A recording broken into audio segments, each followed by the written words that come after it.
Good evening, inhabitants of the exclusion zone. I hope you're doing well and surviving in this desert. Tonight's broadcast brings you some delights from the shadow. Surprise. We have the Tome of Terror, the Caverns of Death, and Death Under the Chapl. Enjoy, and remember, any attempts to leave will be met with a military response.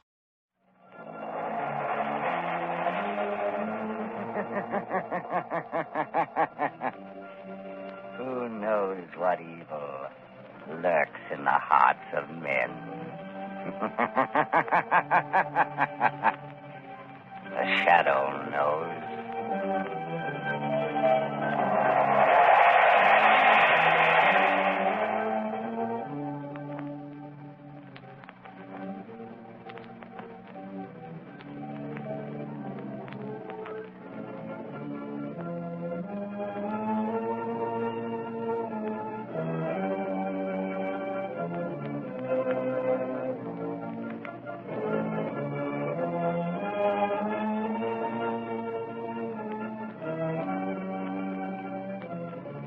Ladies and gentlemen, in a moment, the Shadow will be on the air with a thrilling new adventure. But first, let me tell you about a new kind of tire that makes wet weather driving safer than you've ever dreamed possible. It's the new Goodrich Silvertown tire with the Lifesaver tread. Next time it rains, just notice the way your windshield wiper sweeps the water right and left to give you clear, safe vision. Well, that's how the amazing Lifesaver tread on the new Goodrich Silvertown tire performs on a wet road. It sweeps the water right and left, forces it out through the deep drainage groove, makes a dry track for the rubber to grip, gives you the quickest non-skid stops you've ever seen. And you get this life-saving skid protection plus golden ply blowout protection at no extra cost. So play safe. Equip your car with Goodrich Safety Silvertown.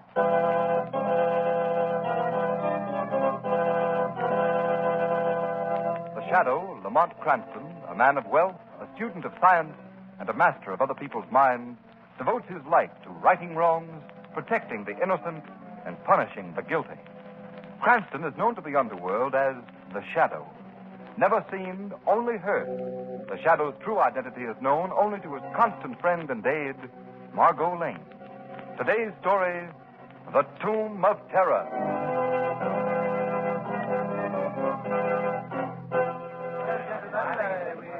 And so, gentlemen, we are gathered here on the grounds of the City Museum to pay tribute to those who have successfully brought to this country the building that stands before you, the authentic tomb of the Egyptian pharaoh, King Khufratep. It is my pleasure to present to you now the man who is largely responsible for its discovery, transportation, and reassembly. The director of the expedition, Dr. Romney Hale. Thank you. Thank you. Directors of the museum and fellow workers, I am very grateful. It has been through your cooperation that this work has been made possible, although perhaps we owe a vote of thanks to good King Khufratep himself. In spite of the legendary curse that all who gaze upon King Khufratep's mummy shall die, the bulk of our job is finished. Now, before you are admitted for the inspection, will you excuse Mr. Avery, Mr. Johnson, and myself while we make a brief check of the interior of the tomb? Harry, Jack, will you come with me? Surely, Doctor. Oh, certainly, Doctor.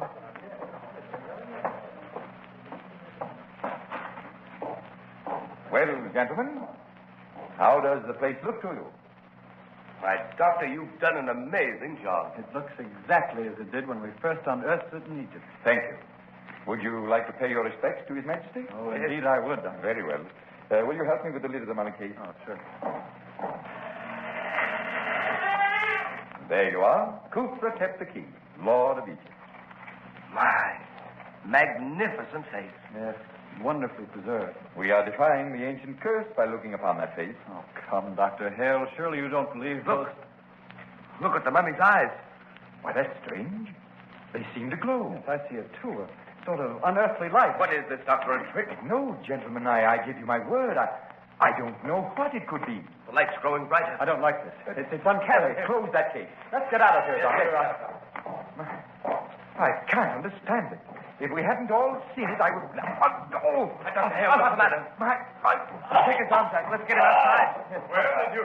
Oh, what's wrong? What's the matter with Dr. Hale? I don't know. He suddenly collapsed. He was... Jack, what's the matter with you? Someone get a doctor, quick. These two men are very ill. Harry, what happened in there? Well, Mr. Rafferty, I was... Harry! Catch him. He's falling. Harry. Here, man, tell me what happened. Mr. Rafferty, it was... The eyes.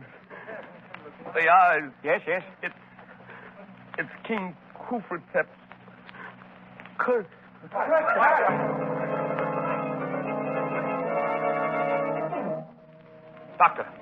Doctor, tell me, how are they? All three of these men are dead. Hold those pressures. What do you got, Chief? A terrific yarn. Dr. Romney Hale, the archaeologist, and two of his assistants died mysteriously an hour ago in King Cooper's tomb. Play up the curse angle and spread it for all it's worth.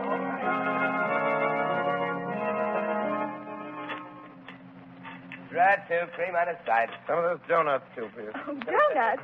Lamont, do you suppose we can dunk? Certainly, Margot. Lunch wagon etiquette not only allows dunking, it encourages it. There's your donuts, Chief. That'll be 26. Here you are. Let's keep the change. Ah, thanks. Say, Bud, is there anything new on them guys that chicked off over at that coffee, the kipper, that Egyptian king? No, nothing new. Hey, how about my ham on rye? Right with you. Just what do you make of that tomb affair, Lamont? Most amazing. The newspapers are playing up the superstition fallacy. You don't think that all three deaths were due to coincidence? Hardly that, but I certainly don't hold to the Kufretep curse theory. But something strange must have happened in that tomb. Unquestionably. According to the newspaper reports, one of the three men before he died was heard to mutter something about eyes, terrible eyes. And his last words were King Kufretep's curse. They were undoubtedly terrified by something they saw in there. They did not die of fear. Oh, I know. According to the doctors, they all died natural death. Yes, that's quite true. One of pneumonia, one of typhoid, and one of heart disease. That's the way the doctors had to write their death certificates. Perhaps when the truth is known, they will have to be changed. Changed? What do you mean, Lamont? You finished eating? Oh, yes. Shall we take a walk? Oh, all right, let's go. Good night, boss. Good night. Night.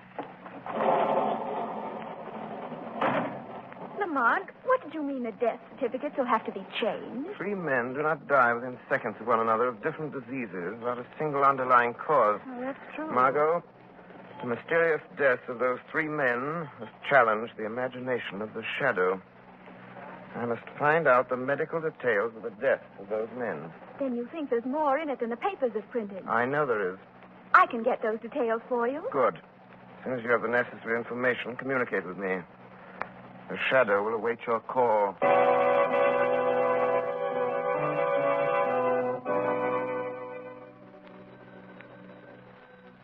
Hello. Lamont, this is Margot. Oh, yes, Margot. What did you find out? I just talked to Dr. Burley, he's in charge of the case. Yes? He said that the three men actually died, as the paper said, but there was one detail that was not printed. What is that? Well, the doctors themselves don't seem to understand it, but an examination of the victim's blood has shown in each case a complete absence of leukocytes. Leukocytes. Yeah. Those are white corpuscles. Yes. Do you realize what that means? Without white corpuscles in the blood, the human system would have nothing with which to combat disease. No wonder they died. Margot, this is the first key to the mystery. Perhaps the shadow can find the answer to the next question within the museum walls.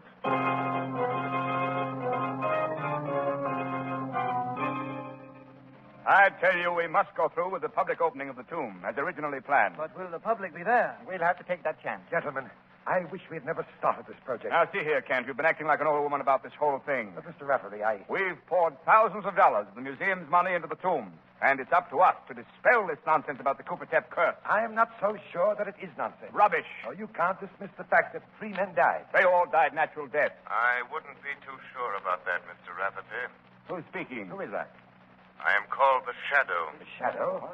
I've heard of you. What do you want of us? I've been investigating the deaths of your three colleagues. I've come to warn you that no one must be permitted within the walls of the tomb. Why do you say that? Because anyone who enters may not come out alive. Are you implying that there is truth in the Kufretep curse? I am telling you, Mr. Rafferty, I have reason to believe that the name of the curse of Kufretep is cold, premeditated murder. Nonsense. Not nonsense, Mr. Stevenson. With all respect to your unsolicited information, we are not going to be intimidated by an unknown voice. Speak for yourself, Mr. Stevenson. I am inclined to respect the Shadow's warning. Quiet, Kent. On what grounds, Shadow, do you base your statement? You'll have to accept what I've said on faith. I've had enough of this. Wait, Mr. Stevenson. We may learn more. No, I'm going to rid us of this hocus-pocus once and for all. Yes. What do you propose to do, Stevenson? I'm going into that tomb tonight, right now. Don't do that, Mr. Stevenson. I know what I'm doing, Shadow. Well, who'll accompany me? Don't tell me that you're all afraid. Why, no, not at all. But perhaps none of us should be too hasty. Very wisely spoken, Mr. Rafferty. Very well. Then I shall go alone. You're very foolhardy, Stevenson. We shall see. Who has the key to the tomb? I have, Mr. Stevenson, but... Now, give it to me. Mr. Rafferty, can't you persuade him to change his mind? Don't you think, Stevenson, Kent, we might... give me the key. Very well. Here you are. Thank you. Wait. We'll accompany you to the door of the tomb. All right. You may be going to your death, Stevenson. I'll chance that. Come along, men. Well, here we are. Have any of you changed your mind? Mr. Rafferty? No, thank you. Hawkins? I prefer to wait outside. I know there's no use asking you, Kent. Don't go in there, Mr. Stevenson. Something horrible waiting for you in there. Give me that flashlight. I'll find that out for myself. He's in the tomb. Nothing horrible has happened in here yet. Don't touch the mummy case. Why not? Might as well make the investigation complete. Don't, Stevenson. You mustn't. Can't any of you stop him? What can we do? I'm opening the mummy case. We've got to get him out of there. I'll go myself. Here, come back here, Kent. Stevenson! I'm looking at the mummy's face. Hey, that's strange. There's something peculiar here. Come away from that mummy, Stevenson. Kent! Stevenson! I insist that you both come out of there at once. But there's something here that I don't understand. There seems to be... It's happened. He's choking. Kent, bring him out here. I'm trying to. Here. All right, Stevenson. Here, now just lean on me. Stevenson. Man, what happened? I looked at Gufraw. He's dead. He's dead. It's not possible. The Shadow was right. Yes, gentlemen. Stevenson ignored my warning. Has perished. This should convince all of you that there is a ruthless killer masked behind the Kufratep curse.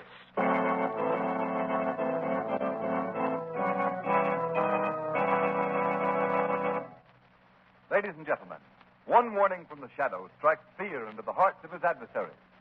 Yes, and just one skid is enough to put the fear of wet, slippery roads into any motorist's heart. The Shadow knows. The thousands of motorists who are killed or injured every year when slithering skids throw cars out of control would never risk the danger, grief, and expense of riding on unsafe tires if they had another chance. Motorists, I've already told you that the new Goodrich Silvertown tire will stop you quicker, safer on wet pavements than you've ever stopped before. But you don't have to take my word for it. Here are the facts. Exhaustive road tests of both regular and premium price tires of America's 6 largest tire manufacturers were made by the nation's largest independent testing laboratory, the Pittsburgh Testing Laboratory. And here's what they found. The new Goodrich Silvertown with Lifesaver tread gave greater skid resistance than any other tire tested.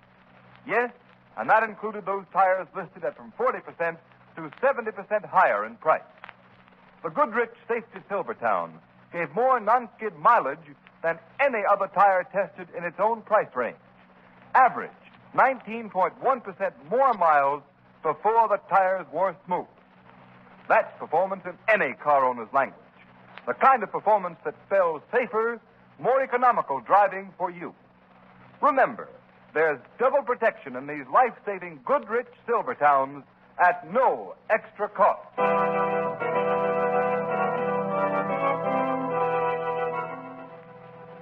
Margot, what did you learn about Stevenson's death? Well, Lamont, the doctors officially called it influenza. What about the blood test? It was the same as the others. The white corpuscles had been destroyed. Just as I thought. That proves that Stevenson was murdered, too, and by the same instrument. But, Lamont, what can that instrument be? It may be a serum, poison gas. I don't know. More important than the killing device is to find the killer's motive. You found out something, Lamont? Not exactly, but I saw a man at the museum about whom I should like to know more. Who is he? Aldous Kent, an assistant curator. I'm sure that he has more knowledge of this affair than he allows himself to show. Why do you suspect him? For several reasons. His apparent concern for Stevenson's safety was a bit overdone. For a scientist, he was surprisingly naive about the Kufratep curse, and most important, in spite of his outward fear, he followed Stevenson into the tomb. I'd like to know more about that man, Margot. And that's where you can help me. Yes, Lamont, but how? By visiting Kent as a newspaper woman. Interview him about his career. Find out whether he's interested in any branch of science other than archaeology.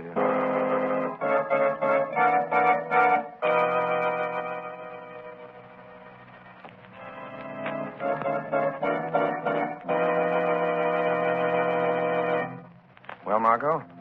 I saw Aldous Kent. Yes? He hasn't always been an archaeologist. He worked at many things. For instance?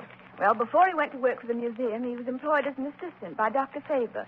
You know, the well-known biologist. Very interesting, Margot. I think that's all I'll have to know. Lamont, does that have any bearing on the murder? It may have everything to do with them. I'll be able to answer that question after the Shadow pays a call on Dr. Faber.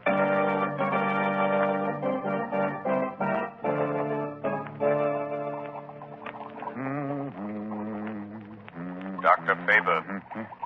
Eh? What? Who's that? Don't be startled, Dr. Faber. Who are you? I am the Shadow. Are you in this room? I can't see you. I regret that I must remain in the shadows. What do you want? I am seeking information. Well? I would like to have you tell me what you know of Aldous Kent. Kent? Aldous Kent? Why, he worked for me. He was my assistant for several years. Yes, I know that, Dr. Faber. What kind of a man was he? Very efficient laboratory man. Why did he leave your employ? Well, frankly, because he was dissatisfied. Kent was a very moody man. He felt that his work should be more fully recognized. What sort of work did he do? He was active in all the routine laboratory experiments. Can you recall what some of those experiments were? Let me see. Well, he made some really brilliant contributions to our work with the Röntgen ray. That's the X-ray, of course. Yes, I know. Exactly what were those experiments?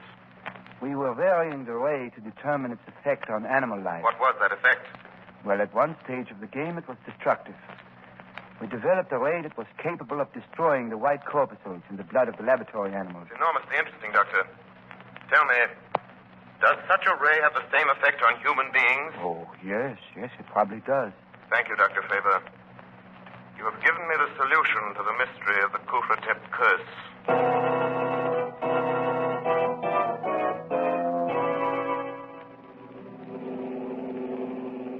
I feel certain, Margot, that the machine of death is concealed somewhere within Kufratep's tomb. But why must you go there tonight? Because I can investigate without danger of interference. There's no time to be lost. Can't you confront Kent with the information you already have? Oh, Kent's a clever man. He might give him time to destroy the evidence.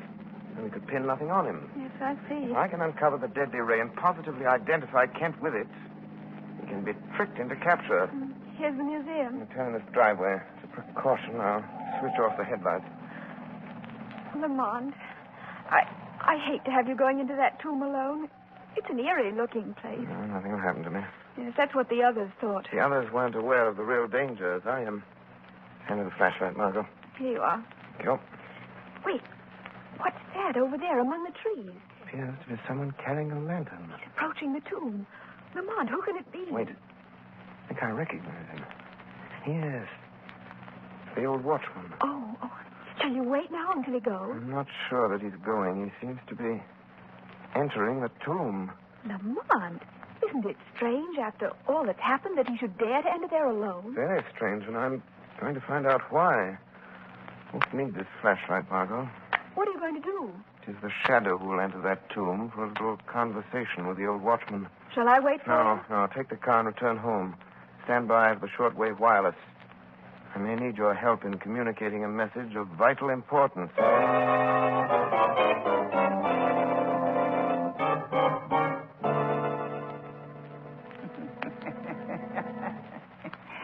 Good evening, Your Imperial Majesty.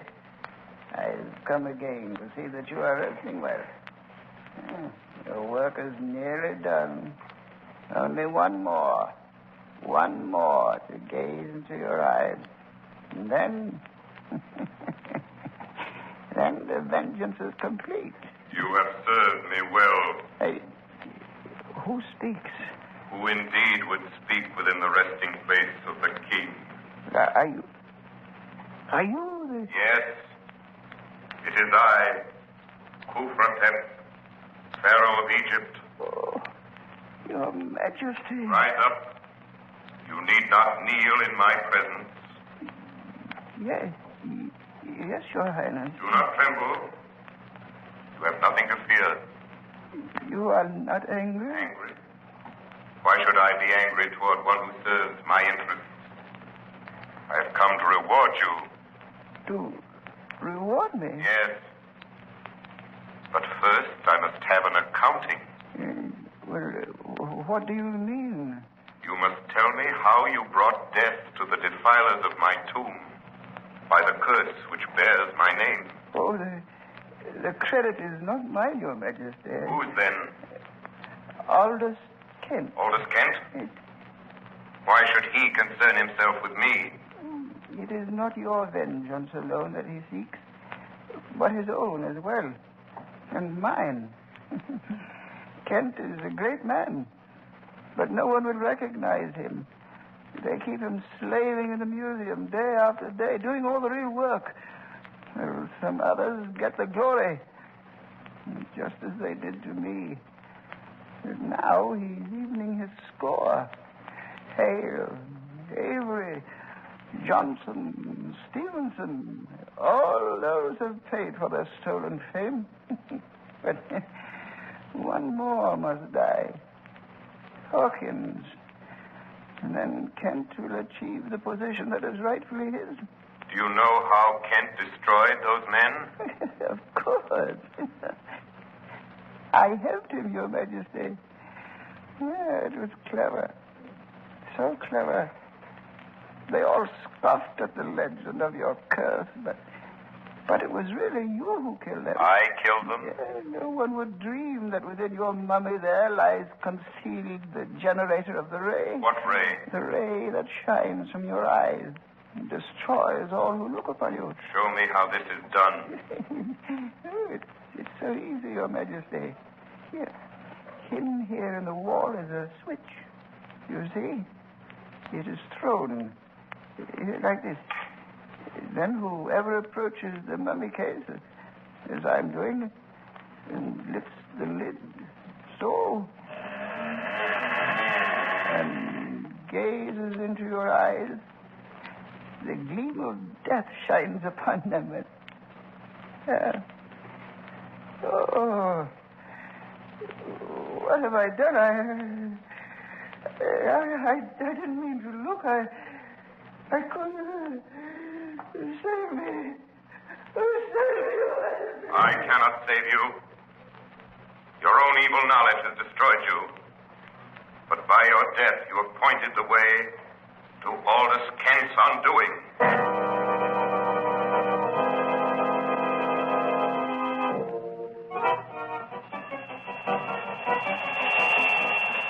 Margot Lane.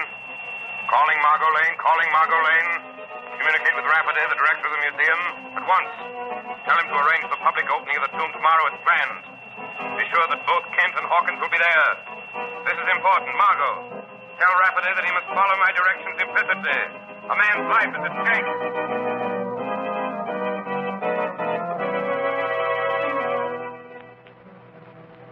Before admitting the public, I have invited you, gentlemen of the press, to gather here to dispel once and for all this nonsense about the legend of the Khufratep curse. Well, just how do you propose to do that? Yeah. Well, Mr. Burke, as you know, the tradition is that everyone who looks at the face of the mummy dies. Sure, I know that. Now, this is Mr. Hawkins, gentlemen. He is the sole survivor of the Khufratep expedition. Yeah, we know Hawkins. Yeah. He has volunteered to show you that there is no truth in the stories that your newspapers have played into national prominence. What's he going to do? The mummy case will be opened in your presence, and Mr. Hawkins will personally gaze on Khufratep. Now, this ought to be good. Are you ready, Mr. Hawkins? Well, Very well, you may proceed. Mr. Rafferty, Go ahead, Hawkins. Mr. Rafferty, I can't. I changed my mind. What? But, Mr. Hawkins, do you realize what this means? Yes, Hawkins, you must go through with it. I'm afraid not, Kent. I've lost my nerve. The prestige of the museum is at stake. Well, you seem to have changed your attitude, Kent. Well, I disapproved of this plan at the beginning, but as long as you've gone this far, I think you should carry it out. Well, Kent is right. Well, I'm sorry, but, well, when I think of the others, what happened to them, and seeing them die, I just can't. Boys, looks like the show's over. Let's go. Wait, gentlemen, don't leave. Now, Mr. Hawkins, if I volunteer to look on the mummy's face first, will you follow me? Well, I... That's certainly fair enough, Hawkins. Very well. Have I your permission to open the mummy case, Mr. Rafferty? Yes, you have. You're very brave, Mr. Kent. Who's that? It's the Shadow. The Shadow? Boy, what a yarn this is going to be. Shadow, why are you here? I anticipated your performance, Mr. Kent, and I came to see that it was carried out properly. What do you mean by that? Before you proceed, I suggest that somebody throw the switch concealed in the carving on the wall. I don't know what you're talking about. You do know, Mr. Kent. I want your demonstration to duplicate Hale's, Stevenson's, and the others. The switch was thrown then. This is absurd. Here it is. I found the switch. Please turn it on, Mr. Rafferty. There you are. It's on. Good. Now you may continue your little performance, Mr. Kent. This whole thing is ridiculous. I refuse to be made a fool of. Are you trying to back out? I will not continue under these conditions. I thought you wouldn't. You know that to look on the mummy's face when the switch is on would mean death. That is not true. But it is. And no one should know better than you. Concealed within that mummy is a murderous ray. That ray is your own conception. That's a lie. There is no ray. Then why don't you look on Kufratep now? Because Then you shall be forced to do so. Oh, no. Rafferty, Hawkins, leave the mummy case. Come on, Ken. I won't. Let go, man. Let go. Somebody left the lid of the case. Let go. I won't look. Now, Aldous Kent, stare long into the eyes of Kufratep. Do you see the evil light that glows within them? That's what the others saw. No. I didn't. I killed him, I confess. I killed him, but don't make me look at it. He's dead. Then it's true. There is a ray. Not any longer, gentlemen. I removed the machinery that generated that ray. All that you have just seen was carefully staged to trap Aldous Kent. He is dead. He died of fear. Fear of the thing which he himself created. You have all witnessed the end of the curse of Kufratep. A curse which fell justly on the true desecrator of the tomb.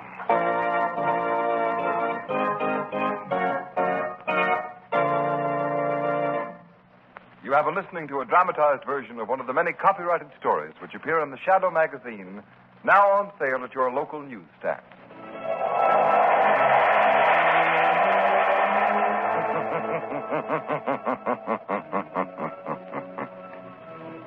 The weed of crime bears bitter fruit. Crime does not pay. The Shadow knows.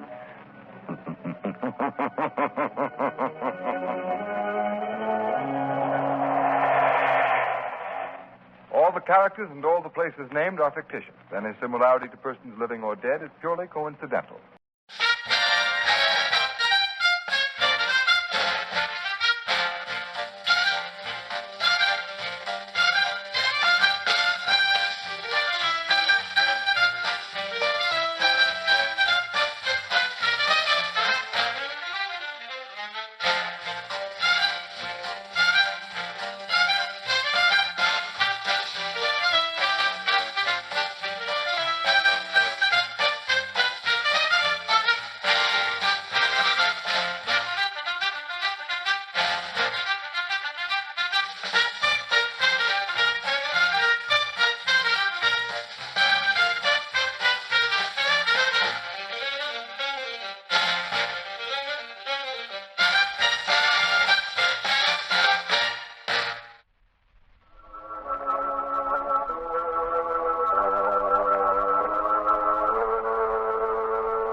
The Shadow, who aids the forces of law and order, is in reality Lamont Cranston, wealthy young man about town.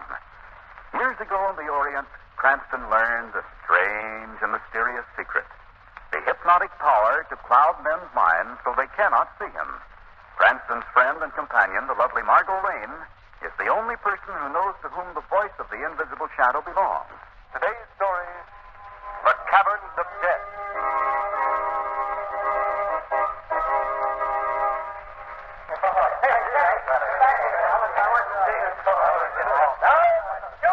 Most of the visitors who come here to the caverns believe that the underground chamber which we are about to enter is one of the most magnificent of nature's wonders. Hey, this is pretty impressive, isn't it? I'll say. Hey, guys, take a look at the section we're entering now. It's as big as all outdoors. We've named this great natural hall the Temple of Vulcan, after the Roman god of fire, because of the pit that you see over there near the center, from which vapors continually fall. I think your class will find this the most interesting part of the cavern, Professor Morley. Is it safe for me to bring my students any closer to the pit? Are the vapors harmless? Sure, just see. Hey, come on, fellas, let's take a look at it. Come on, fellas. Eddie, come with me. Now, mind you, boys, not too close. Oh, it's all right, Professor Morley. There's a railing around the pit. Now, this great circular crater, approximately 100 feet in diameter, is truly one of the natural masterpieces of the entire Southwest. At the base of this pit is a pool of water, which is believed to be bottomless. The steam which you see rising before you is emitted from clefts in the rocky wall, about 15 feet below the brim. These may be seen by leaning slightly over the railing and looking downward. Can you see him, Eddie? No, not yet. Look, lean over here. See him? Oh, yeah, right there. Hello. Hey, look out, the rail's breaking. We're falling into the pit.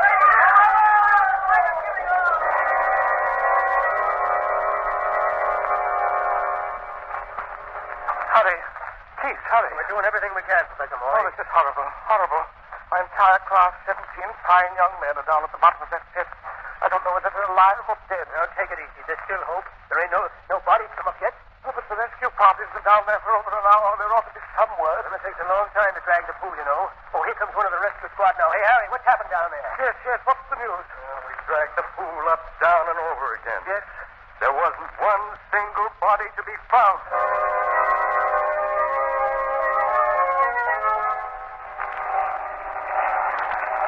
Will you please tell me if that's the plane from the east? Yes.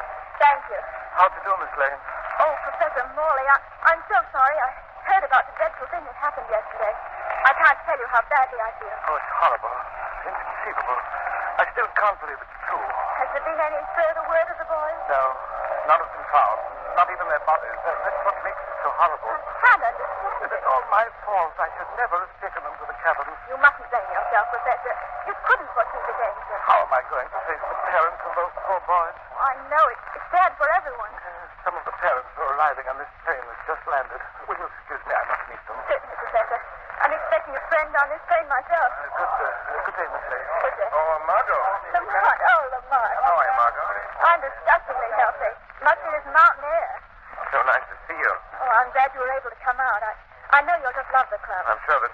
Well, I read in this morning's paper about an accident at Caverns. What's the latest on it? Not a thing. I was talking to Professor Morley just before you Oh, arrived. he was the man in charge of the car. Yeah. Have they found any trace of the boys yet?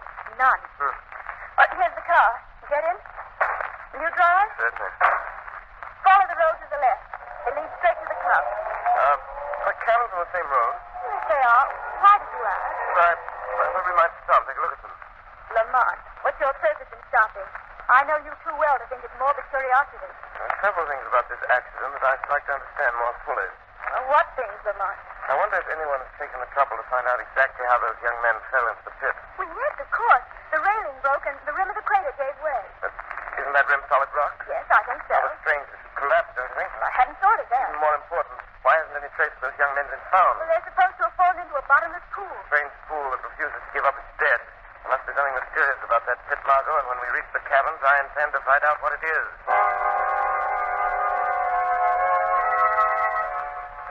I shouldn't be taking you in here. These caverns were officially closed after the accident. So nothing has been discovered yet? No, ma'am. There was a party down there about an hour ago. We didn't find a thing. Here we are. This is the pit. I see it. That must be the place where the rim gave way. Yes, ma'am. That's it. Broke off very evenly, didn't it? Yes, rocks do that sometime. Mind if I examine it? Well, you can't go near there. That's ordered. Very well. Tell me, how did the searching party get into the pit? Rope ladder. Over on the other side. The bottom of the pit entirely covered by the pool? There's a wide ledge on one side. That's why the searching party went down over there. Wait for me up here, Margot. Where are you going? The bottom of the pit. That's pretty risky going down there alone. But he's not going alone. Well, I'm not going with him. I know I am. But Margot, I'm going with you, Lamont. well, if you've made up your mind, I know better than to argue with him. Here's the ladder. What about these vapors, guide? Are they very hot? No, after you're down 20 feet, you'll be past them anyhow. Well, here we go. I'll lead the way. Careful when you start, Margot. These rope ladders are tricky. Keep going, Lamont. I'm right behind you. I'll be a lot happier when you pass through these vapors. Yes, that... Oh, What's the matter? I almost slipped. Heavens, Margot, be careful. Yes, I will. There. We'll be on the vapors. How far is it to the bottom? I'll use my flashlight. A little way now. The ledge is directly below it. The voice is down strange down here. Hollow. Like a tube. That's certainly it is, Margot. There. On the ledge. Easy now. Let me get down. Thank you. Watch your steps. These rocks are slippery. I know. That's how everything feels down here. Icy and cold. Take a look around. Stay close. Hold my hand. All right, Lamont. It's the pool. It looks so black and sinister. Yeah, it's easy to believe that it's bottomless. Now we start in this direction and circle the pool. All right. Awfully dark down here. Lamont, did you hear that? Yes, I did. What was it? Don't know. Seems to be coming from the pool on our right. Who's There's there? no flashlight on it. No one answers. Look, Lamont. Someone's clinging to the edge of the pool. Come on, Margot. Lamont, you suppose it could be one of the... We'll see. Take a light, Margot. I'll out the water. Give it to me. All right, old man. Come on. There you are. Lamont, it is one of the students. I know it is. I've seen him around the village. I've got to get out. I've got to get out. Take it easy. We'll get you out. What about the others? Are they alive? You understand me? Are they alive? The railing's breaking. We're falling. Help! Help! He's too delirious. Very sick boy. Get him out of bed quickly. I'll call the guide. Hello? Hello there. What do you want? Found one of the students alive.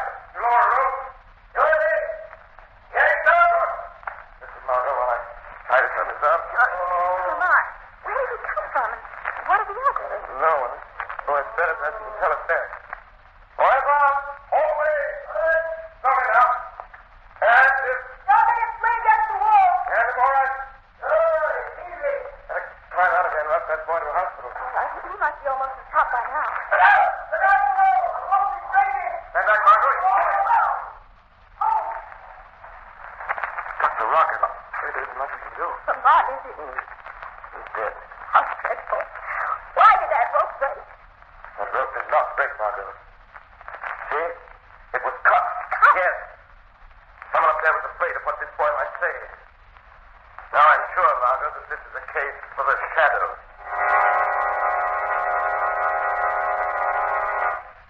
Oh, you see, boss, all the time I'm holding the boy up, I'm thinking what will happen if he talks. So then I cut the rope. Good work, Bronson. What about the couple that were down in the pit? It came right up. They never caught on to what had happened. You might have cut the ladder on them, Bronson, just to make sure. Yeah, I never thought of that. Who is it? It's me, the cook. Hand me that gas mask, Bronson. They must never see my face. Sure. Here you are, boss. All right, let him in. Well, what do you want? I'd like to ask you a question if it's all right. What is it? Well, I was wondering how much longer you was going to keep me here. Aren't you satisfied? Well, I'll tell you. I'm sort of sick of being held here like a prisoner or something. I'd kind of like to see my family. Better make up your mind that you're going to stay here in the guides' quarters just as long as we need you. But, boss, you'd be better off if you keep your mouth shut and tend to your work. Okay. But I'm telling you, I don't know how much longer I'm going to be able to take it. And that kind of talk. Never mind him, Bronson. Put on your gas mask. We're going into the cabin. All right, boss. I want to find out how that boy reached the bottom of the pit. I don't know why they keep me here like this. They're afraid I know something. They're afraid I'll tell. What have you to tell? Who said that? There's no use looking for me. You cannot see me. Who are you? I am called the Shadow. Well, what do you want with me? I heard your conversation with the two men that just left. What are they afraid that you will tell? Nothing. Nothing. Calm now. You've no reason to fear me. If you'll give me the information I seek,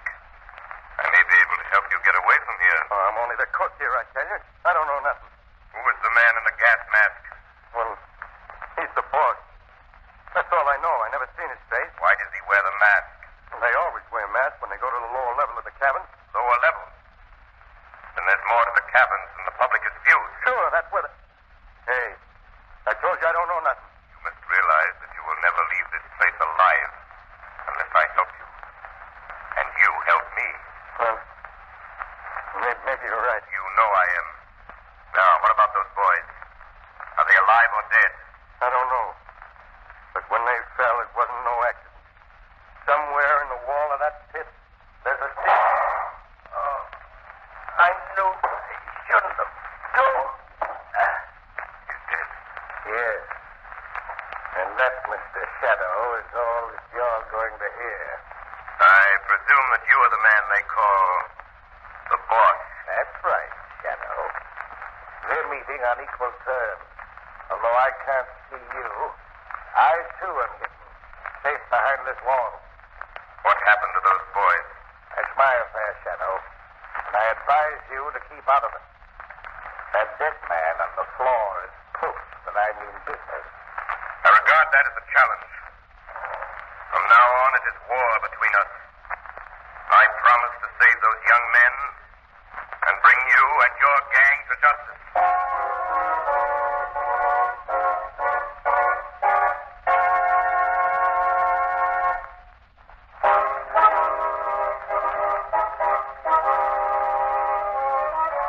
Your hand, Margot. Help you down the list. Thanks. Are you sure no one saw us entering this trip? If you'd known about these cabins this hour tonight, then best is to be as quiet as possible. What is it you expect to find here? Well, what the boss told me before he was murdered. Somewhere in the wall of this crater, there's a secret entrance to the lower level of the cabin. You think that the boys' bodies are in there? Yes. Yes, I do. What probably happened is this. The rim of this pit was deliberately undermined. They were dropped into the cabin. And from the cavern they were taken through the secret door? Exactly. Now, Margot, take your flashlight carefully along that wall. I'll step to the side. Any of these projecting rocks may conceal the entrance. Lamont, what do you suppose is behind all this? We won't know until we get beyond these walls. Look, Lamont, what's this? This path. It runs completely around the room. It does. Do you suppose it's the door? I'll try to see. Lamont, move it. I'll give you a hand. Thanks. Yeah, it's so easy now. There we are. There. Just widen up, let us go. Come on. Look, it's a regular labyrinth in here. There are passages in all directions. Margot, we must search these caves and tunnels. I think they'll give us a clue to the complete disappearance of the student. Wouldn't we save time if we each searched a separate tunnel? No. It's better for you to remain here at the entrance to the pit. And you can guide me back to the sound of your voice. Very well. I'll follow this passage first. You can call to me once in a while so that I won't go too far. All right. Yeah. It's harder. It's growing narrower. Can you hear me, Margot? Yes, Lamont. I've reached the bend in the passageway. I'm feeling it doesn't lead anywhere. You still have this? Margot, come here. Margot, where are you? Where are you?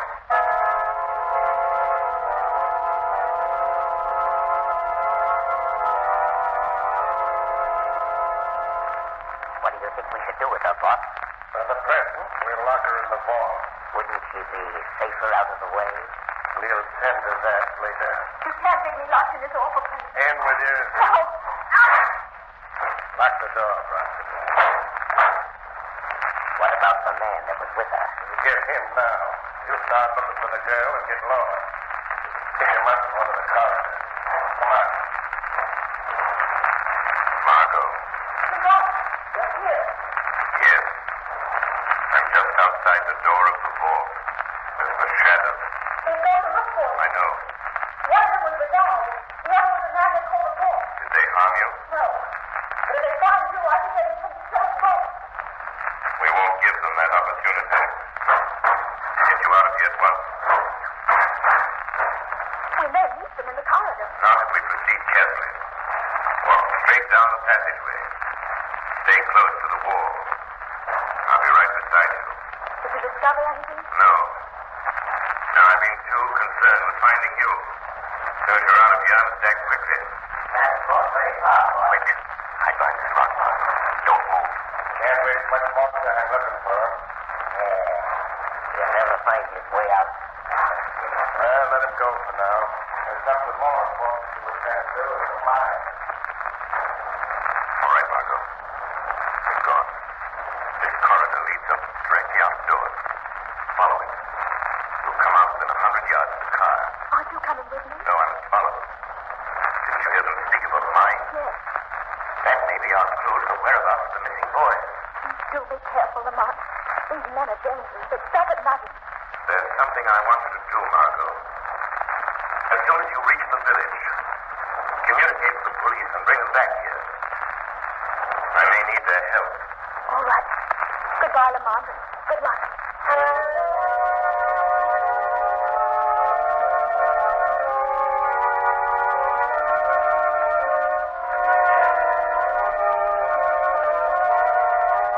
I hate to leave that guy running loose down here. You know, there's always a chance. We'll have to risk that possibility. Is the foreman still on duty in the mine? Sure. Remember you told me to keep him working all night? Yeah. I want to have a talk with him. I'd still like to know how he'll explain that boy's escape. He claims he didn't even see him go. His excuse doesn't satisfy me. Well, here we are at the mine. Put on your gas mask. Okay.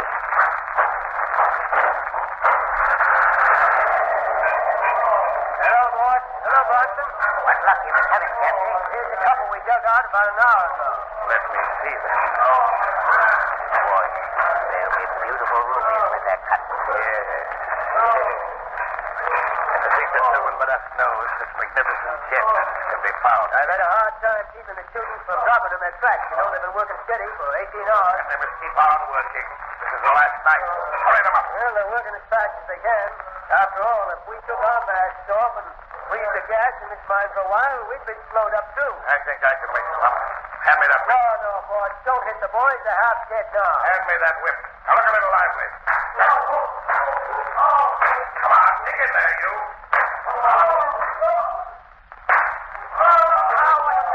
That is human. The boss knows what he's doing. Go ahead and work. Get it. Come on, get it.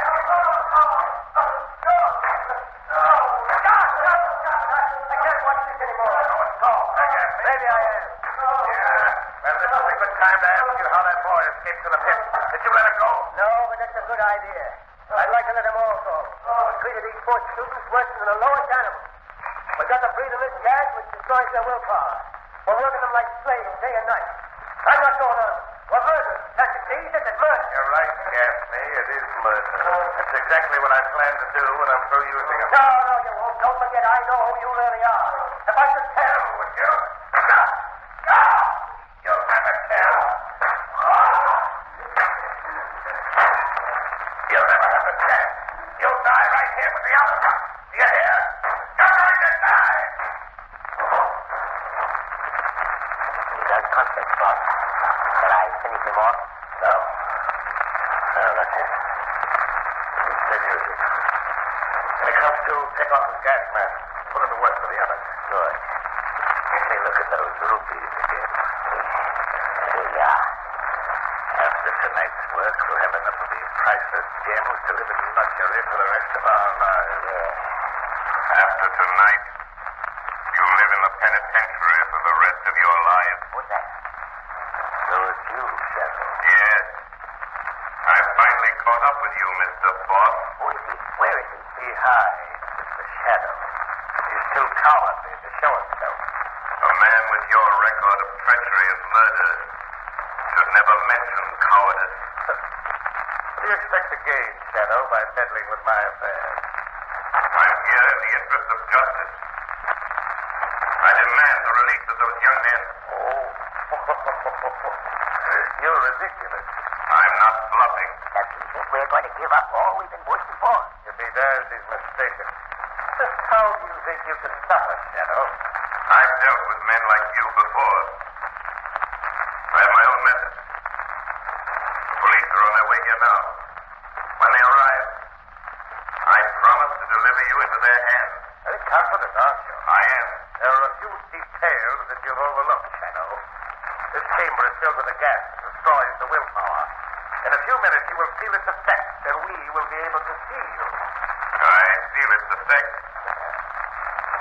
But before the gas destroys my will and my willpower, permitting you to see me, I shall have settled my score with you. That match away. You may not know that this gas with which this mine is filled is also highly explosive. So I strike this match, these caverns will be blown to kingdom come. And blow yourself up with it? If I am pressed power enough, yes, that's just what I'll do. I advise you to put that match away. Oh, no. I am holding a revolver which is aimed at your head. You make one move to strike a light, I fire. That seems to amuse you. You must think I'm pretty stupid. You know as well as I do that a pistol shot would ignite this gas as quickly as my match. Well, guess that stops you. Have you anything to say? Maybe the gas has got him. Maybe we'll see it. Yes, we can. Let go of me. I'll just relieve you of the matches. What's the matter, boss? Shadow. Took the matches. Now I demand you open that door and let those young men out. Oh, no. Come on, Bronson. We're leaving here. Look out, boss. Stop coming to you. He's gassing. He's come to. He's got a big axe. You had that coming to you. I told you, Bronson. No! Keep away from me, Captain. Put down the axe. Don't!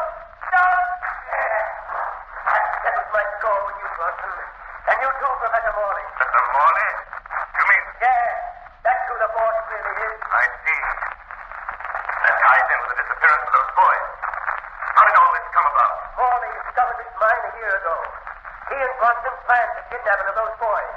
They had to get labor secretly, or the owners of the Caverns would have found out about the ruby. I see. I've hated my part in this thing from the beginning. But now that it's over, I'm not sorry I killed them both. Yours has been a crime of violence, Agnes. But the law will be lenient. They deserve to die. Now, open that door. And we'll lead these young men out of their living death into freedom and life.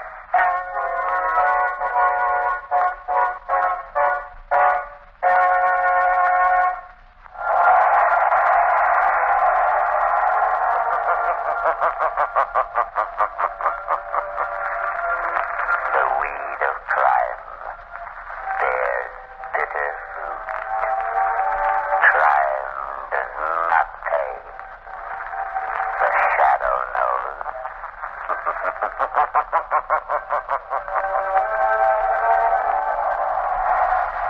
All the characters and all the places named are fictitious. Any similarities to persons living or dead is purely coincidental.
Lamont Cranston, a man of wealth, a student of science, and the master of other people's minds, devotes his life to righting wrongs, protecting the innocent, and punishing the guilty. Cranston is known to the underworld as the Shadow. Never seen, only heard. His true identity is known only to his constant friend and aide, Margot Lane. Today's story, Death Under the Chapl.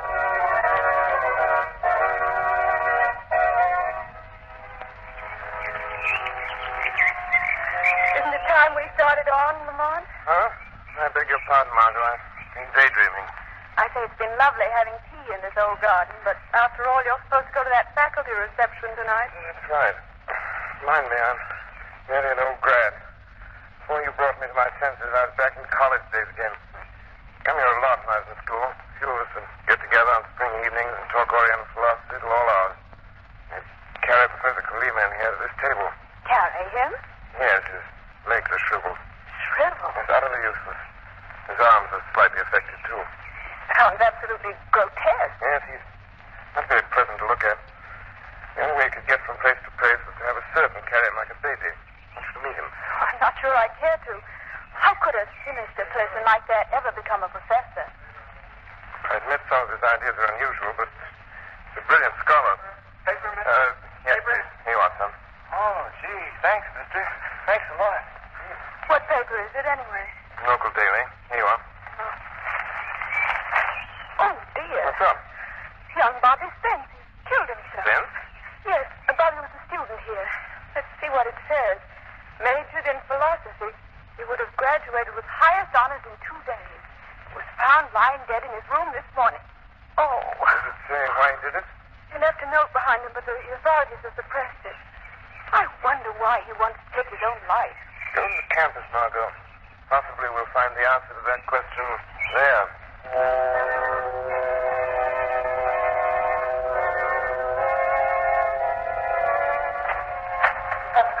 Come in, Bragg. Well, who was it? President Winwood is here to see you. Well, what of it? Well, he looks very severe, sir. I hope he doesn't blame the philosophy department for this. For what? Oh, this tragedy of young Spencer. That is not a tragedy. It is the logical conclusion of my teaching. Professor Kalima, I know I'm only an instructor in your department, and of course no one can deny the truth of your philosophy, but aren't you afraid of what? Well, if the nature of your teaching became known... Bragg, you annoy me. Now, Anton here never does. He's both deaf and mute, but he always obeys without thinking. I have only to tap out command on the palm of his hand like this. Oh? There, Bragg. See how quickly Anton understands? Picks me up and seats me behind my desk. Good old Anton. Only grunts when I pat his shoulder, eh, Anton? Now, Bragg, show our revered President Winwood in and hurry. Yes, of course. Won't you come in, Dr. Winwood? Yes, come in, sir, come in. And how are you this fine... Professor Kalima, may I speak to you in private? Oh, you wish. Take Anton with you, Bragg. Yes. There, Anton and Bragg have gone. Do sit down, my dear doctor. I can say what I have to say standing. Kalima, I have just come from a meeting of the administration committee. Yes? It is my painful duty to ask for your resignation from the faculty. Resignation? How dare you? My work is noted. The most brilliant department... Just a moment. Kalima, your reputation for scholarship is very high. We grant that. I've gathered the most remarkable young minds in this country around me. And what have you taught them? Things beyond your comprehension. I can believe that. You taught them that the world is vile, a hopeless smut, that mankind should be destroyed. I taught them to think things through. Even when they lead to despair and suicide. Suicide like young Robert Spence. Professor Kalima, you killed young Spence with your poisonous ideas as surely as if you put a pistol to his head and blown his brains out. Don't be childish, Winwood. You know your rival university has been after me. It would serve you right if I went over to them. Do you think they'll want you when I publish young Spence's suicide note? What? He names you as the man who drove him to it. You wouldn't dare publish it. I am going to. And don't bother to write out a resignation. You're discharged from the faculty. Dishonorably discharged. Good day. Winwood, if you dare. Oh, you fool, you stupid fool. You imagine I won't have my revenge for this? That I haven't plotted it already? Come in, Bragg, come in. Hurry. Bring Anton. I must get to work. Is it really true? Winwood has discharged charged you? Yes. Yes, but he can't. It's outrageous. It's impossible. Yeah, that's right, Bragg. Absolute belief in me is what I need right now. You and I will show these academic fools that they can't insult Philip Kalima. That would be wonderful, but how will you do it? I've been carrying out certain experiments secretly. Now we will find the use for my research and put it into practical chemistry. Chemistry? Oh, I don't understand. I mean to make a change, a slight change in the graduation exercises in the chapel tomorrow. As a warning for those who insult me. Well, what are you going to do, Professor? Plant a bomb in the basement. Time to explode as President Winwood is giving out his precious degrees. This is... Oh, but you can't. That's murder. What of it? It's going to be done. And you will help me. No, I won't. I can't. Not murder. Let me out of here. Anton, stand away from the door. No chance, Bragg. Anton cannot hear, and he knows I don't want you to get away. He has braced himself against the door. You'll stay and help me with my plan. You can't get away. I can. I must. Even if I have to jump out this window. Bragg. You can't stop me. He's gone through the window. I must signal Anton along this wall. To chase Bragg and bring him back. Anton understands, as he always does. He'll bring him back, and when he does, I can put my scheme of revenge into operation.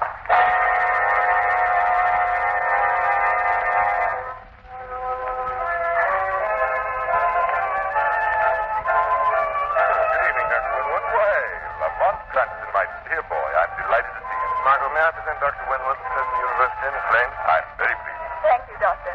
Well, this is the first glimpse I've ever had of Lamont's alma mater. I hope you approve. Oh, yes. You know, Dr. Winwood, Lamont's especially anxious to see Professor Kalima. Yes? No, he is. Surely he'll come to your wife's reception. I believe not, Lamont. Oh, I'm sorry. Perhaps he's keeping open house himself. Margot, we might drop in there later. That would be nice. I don't believe I would, Lamont. There are special reasons. You see, well, I'd better not go into that. Dr. Winwood, anything special happened to Professor Kalima? As a matter of fact, Lamont, he's been thrown off the faculty. Oh, no. But why? For a pretty good reason, my boy. We know that Kalima is responsible for young Spencer's suicide. That's not possible. Please explain. I mustn't take the time now. Lamont, won't you trust our judgment? Tomorrow, perhaps, after the exercises, we can talk it over. Please excuse me now.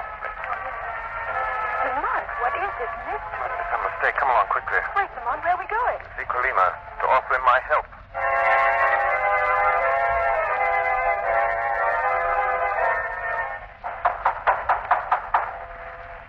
No answer, Lamont. The house must be empty. Oh, there's a light in Kalima's study. I'll try again.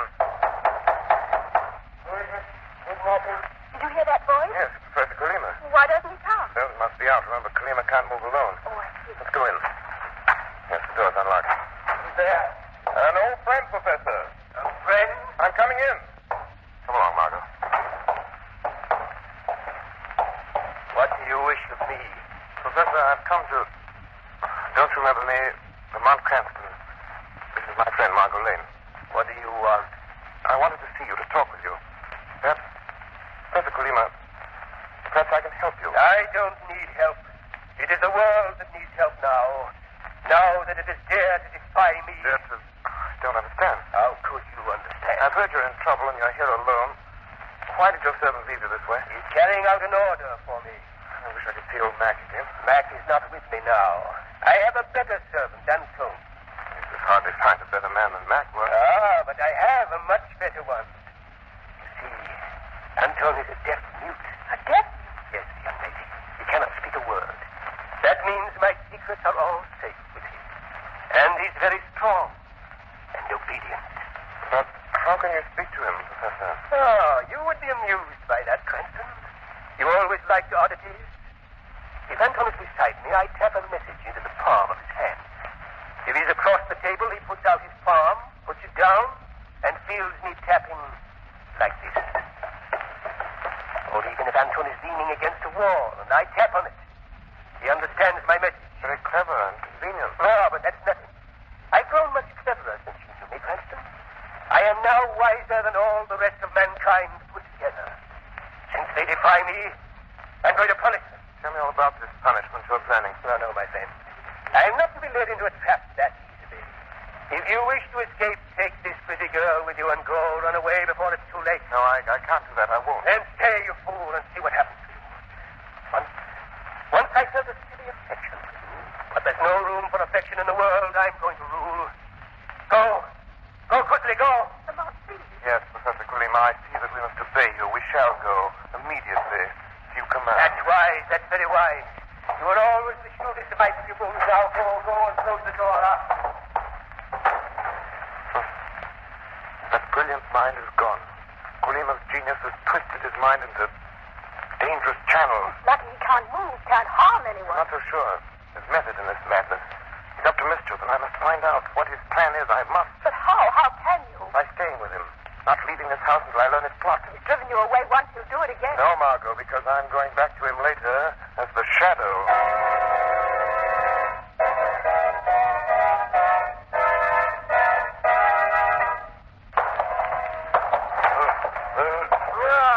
Bragg, you're back again. I thought Anton would catch you. Let go of me, yes. Let go of me. You cannot hear Make him let me go. Professor Kalima, why don't you leave me alone? Because, my friend, you are the only one who knows just what I intend to do. I have no desire that my plan should be disclosed to anyone. No, I won't tell anyone. I'm sure you won't. You won't have the chance. Make him stop. He's hurting my arm. You must expect Anton to be a little annoyed at you, Bragg. After all, he's been chasing you all night. Stop hounding me. Don't be hysterical, Bragg. Now that you're close enough, I would tap on Anton's hand and tell him to release you. That's it. Oh, that's better. Yeah, now you're free. Professor, you must give up this wild idea. Give up my revenge? Don't be childish. But to kill all those people, you've nothing against them. You don't even know most of them. That is not important. My purpose is to ruin this college. When I'm finished, they'll regret the insult they've given me. But hundreds of people will die, Professor. How can you sit there so calmly? A little of that calmness might help you, Bragg.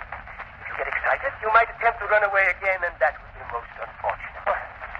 Oh, what do you mean? The next time, Anton will not fetch you back. When he finds you, and he never fails, he will have orders to kill. Kill? Oh, no, Professor.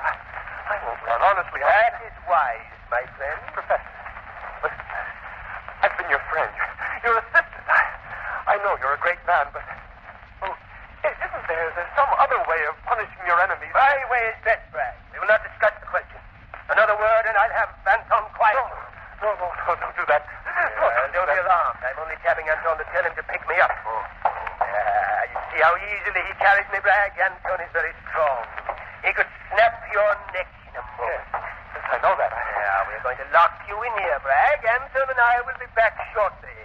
And don't try going out the window. Anton will be watching that from upstairs. Kalima, wait!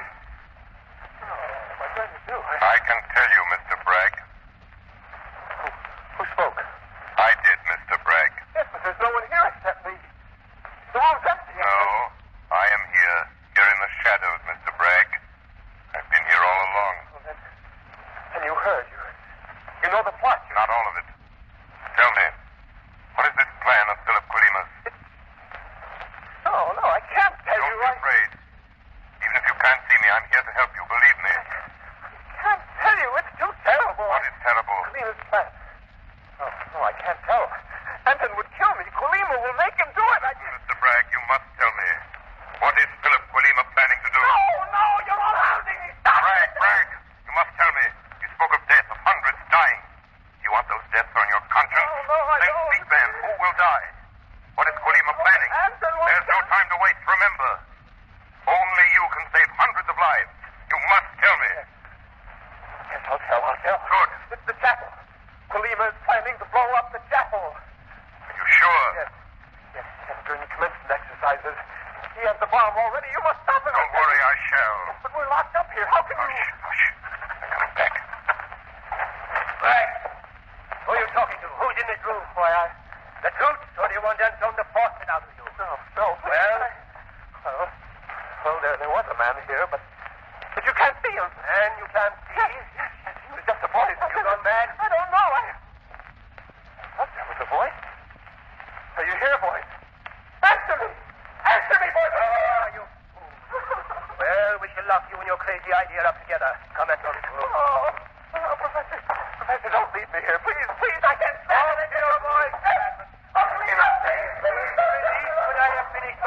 not in my laboratory. If there was anyone in that room with Bragg, he'd see him there. Is that so, Professor? When you and Anton reach your laboratory, the shadow will be there with you.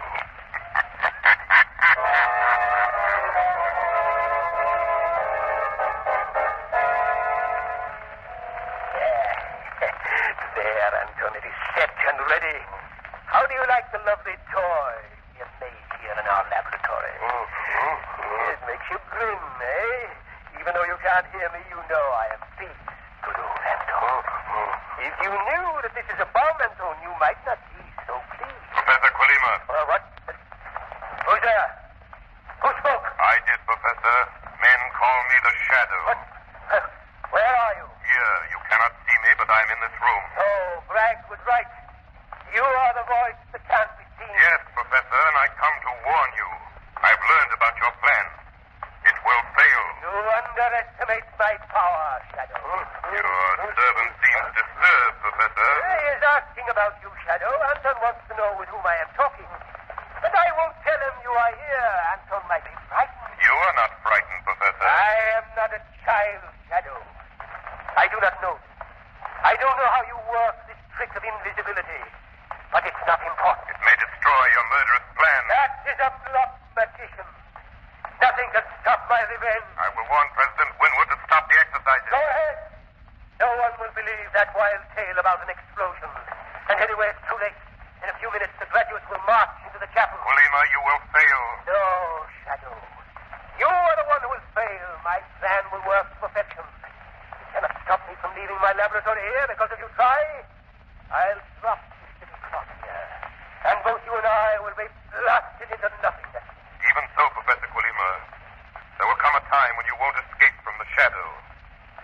And that time is very near.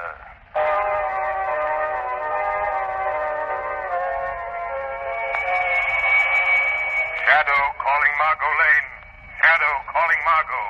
Warn President Winwood that Professor Colima intends to blow up the chapel during commencement exercises. Hundreds will be killed. Get everyone out of the building. I'll try to stop Colima. He and Anton just left here for the campus. He has the bomb with him. Everyone at the graduation is in danger. Danger! Hurry, Margot! Hurry! Hurry!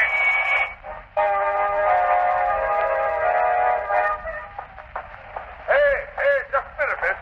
The chapel. I've got to get into the chapel. Admittance is only by invitation, miss. Have you got a card? No, but I've got to see President Winwood immediately. I'm sorry, but I've been stationed here to see that no one gets into the chapel without an invitation. Listen to me. You've got to let me by. All those people in there may be killed. I don't... I must reach President Winwood. It's a plot to blow up the chapel. Now, I'm sorry, miss, but I think you'd better sit down somewhere and rest. Everyone in the chapel is in danger. They may be killed. Killed, do you hear? Not so loud now with your blarney. Do you want to start panic here? Can't you tell when a president's telling the truth? I'm sorry, miss. Now, I've been around this college for years, and I guess there's no aiming to blow up any part of it. Please, at any minute the bomb may go off. You've got to let me in. You've got to. Stop that now. Do you want to start a riot? Put me down. Put me down. I'm going to take you away from me and cool off a bit. You don't know what you're doing. You're letting hundreds of people get killed. Murdered.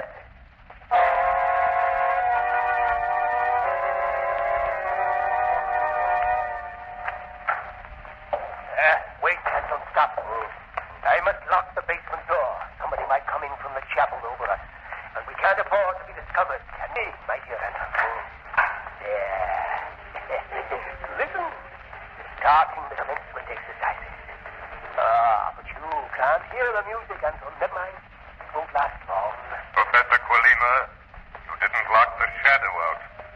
I'm here before you. I expected you would be, Shadow. That is why I locked the door. Meaning? Simply that I have the key, my friend. And you shall never leave this room beneath the chapel. Nonsense, Professor. I know you too well to worry about that. Your life is very precious to you.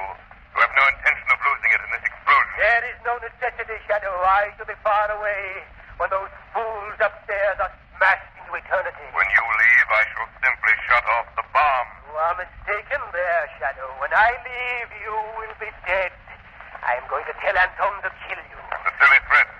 How can your servant kill what he cannot see? I have thought of that. And when I throw this light switch, so... the room is dark, Mr.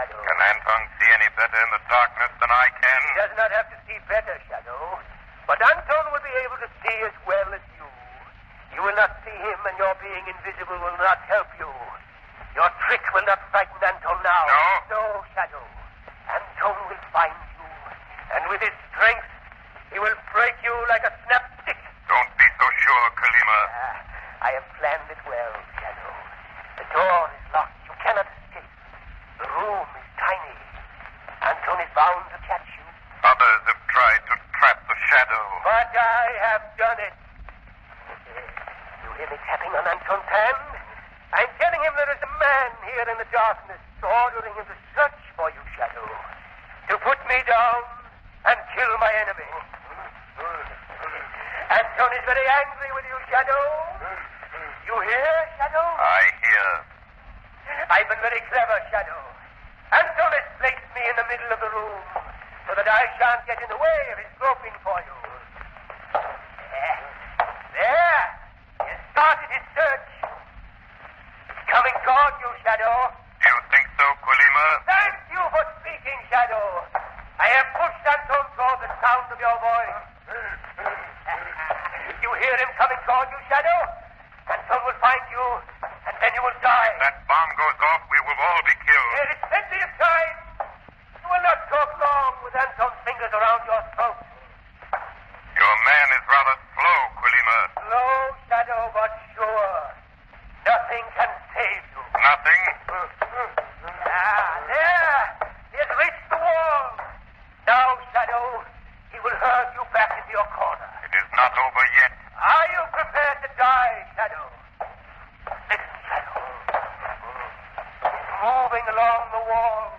And now, Professor, is the shadow's turn to play. Play? You're helpless. Not quite, Kalima. Here is a trick I learned from you. Listen, Professor, do you recognize this? That's my code. Yes, Professor. Anton is touching the wall and he can feel the vibrations. I tap out instructions like you do. I'm talking to him now. No, Anton, don't listen. It's not your master. Anton can't hear you, Kalima. Remember, he's a deaf mute. But he will pay attention to my signals, especially when I tell him that he's in a room with a time bomb. Anton! Oh, if I could only reach the wall. You're in the middle of the room, Kalima, and you're helpless. You cannot move unless someone carries you. It's dark, and Anton cannot see you either. I can crawl. I must reach the wall. Too late, Kalima. Anton is afraid. Anton, I'm going to come back. It's a trick. He can't hear you, Kalima. He smashed the door down. He's gone, Professor. Oh, gone. Anton's left me. I am helpless. Yes, Professor, helpless. Now I'll take this bomb away. Stop. Give me that bomb. No, Professor, I have it. Blast you. You snatched it out of my hand. Yes, Professor. Now just shut off the mechanism. There, thank heaven, Kalima, your plan has failed. You won, Shadow. But I have one trick left. Young Spencer's trick. This little pill. Kalima, don't. It's too late, Shadow. I swallowed the pill. Death is almost instantaneous. I only wish I... Poison.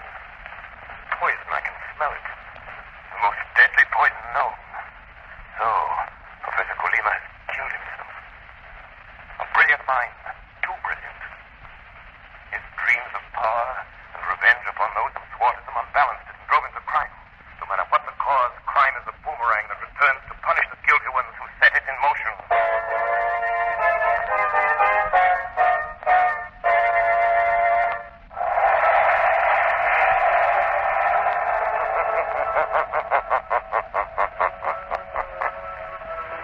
The weed of crime bears bitter fruit. Crime does not pay. The shadow knows.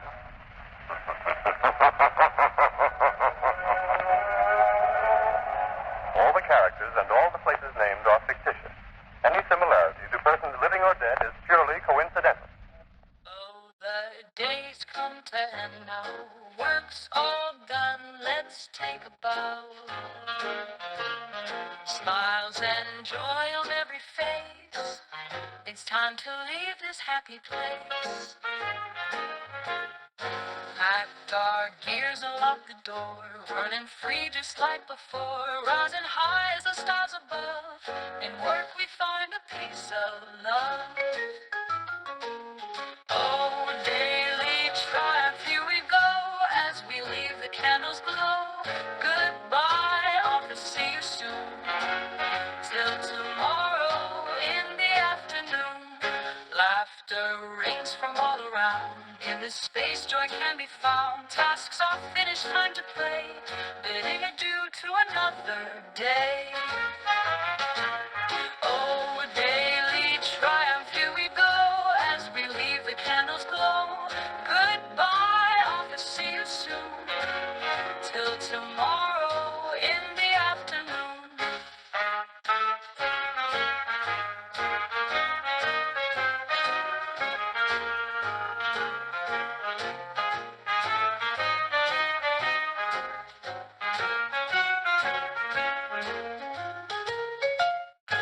Laughter rings from all around.